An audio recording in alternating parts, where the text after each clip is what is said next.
কি গো শোনো, কি হলো বলো। পাশের বাড়ির বৌদি আছে না, ওকে ওর বর ডেলি ঘুরতে নিয়ে যায়। তো তা তুমি কবে ঘুরতে নিয়ে যাবে? আমি ওকে কতবার বলেছি চলো ঘুরে আসি চলো ঘুরে আসি, ও কিছুতে রাজি হচ্ছে না। আমি কি করবো বলো। ঠাকুরপো, তোমার কি বিয়ে হয়ে গেছে? হ্যাঁ, বিয়ে তো অনেকদিন আগেই হয়ে গেছে একটা মেয়ের সাথে। পাগল, বিয়ে তো মেয়ের সাথেই হয়। কি বলো, আমার বোনের তো একটা ছেলের সঙ্গে বিয়ে হয়েছে। একটু যদি ভালো করে ভেবে দেখো, বিবাহিত জীবন কিন্তু দুর্গাপুজোর প্যান্ডেলের কেন? সামনে থেকে চিকন চাকন দেখতে, ভেতরে যাবে বাসে বাসে ভর্তি।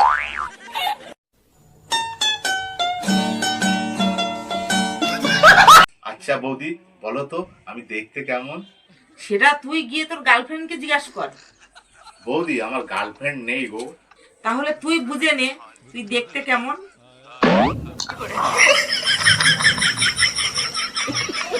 আচ্ছা তুমি জানো,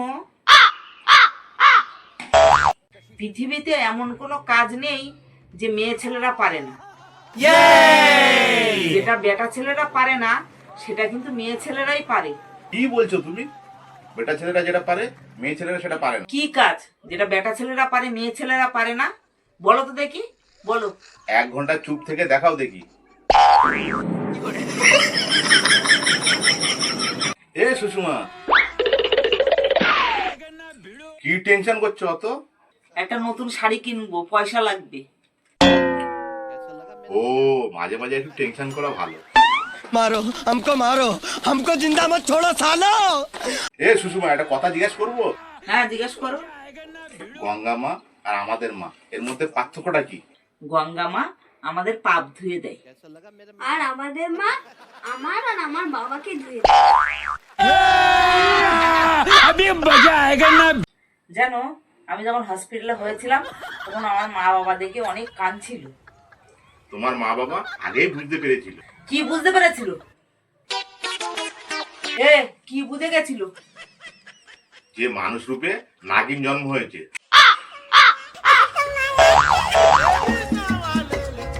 তোমার বন্ধু কত ভালো দেখো তো, রোজ ওর বউকে আপেল নিয়ে এসে খাওয়ায়। তাতে কি হয়েছে? তা তুমিও তো আমাকে আপেল নিয়ে এসে খাওয়াতে পারো।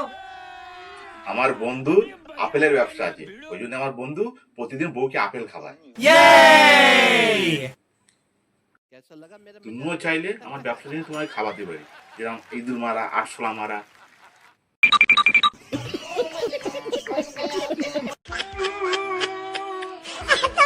আরে তখন থেকে কাজ কি হয়েছে বলো আমাকে। না আমি বলবো না।